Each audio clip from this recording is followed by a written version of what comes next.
السلام علیکم۔ عرفان خان اردو آفیشیل پر آپ کا استقبال کرتا ہوں۔ آج کے سبق کا مضمون ہے تکبیر تحریمہ کا بیان۔ سوال: تکبیر تحریمہ سے کیا مراد ہے؟ کیا مطلب ہے؟ جواب: نیت باندھتے وقت اللہ اکبر کہتے ہیں۔ اس تکبیر کے کہنے سے نماز شروع ہو جاتی ہے اور جو باتیں کہ نماز کے خلاف ہیں وہ حرام ہو جاتی ہیں، اس لیے اسے تکبیر تحریمہ کہتے ہیں۔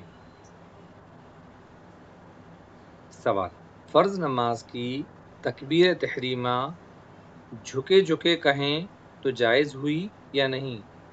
جواب: نہیں، کیونکہ تکبیر تحریمہ کے وقت فرض اور واجب نمازوں میں جب کہ کوئی عذر نہ ہو سیدھا کھڑا ہونا شرط ہے۔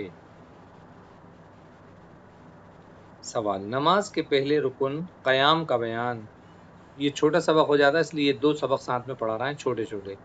سوال: قیام سے کیا مراد ہے؟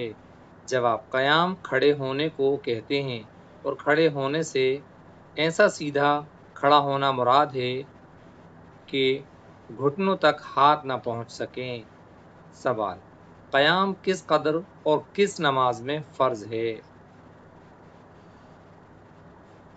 جواب: فرض اور واجب نمازوں میں اتنا کھڑا ہونا فرض ہے جس میں بقدر فرض قرات پڑھی جا سکے، جتنی ضروری ہے اتنی قرات کی جا سکے۔ سوال: اگر کھڑے ہونے کی طاقت نہ ہو تو کیا کریں؟ جواب: بیماری یا زخم یا دشمن کے خوف یا ایسی ہی کسی قوی عذر سے کھڑا نہ ہو سکے تو بیٹھ کر فرض اور واجب نمازیں پڑھنا جائز ہے۔ سوال: نفل نماز میں قیام کا کیا حکم ہے؟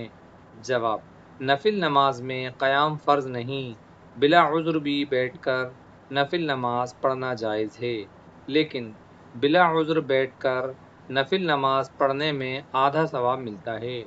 انشاءاللہ اس کے بعد کی ویڈیو میں آپ سے ملیں گے۔ السلام علیکم۔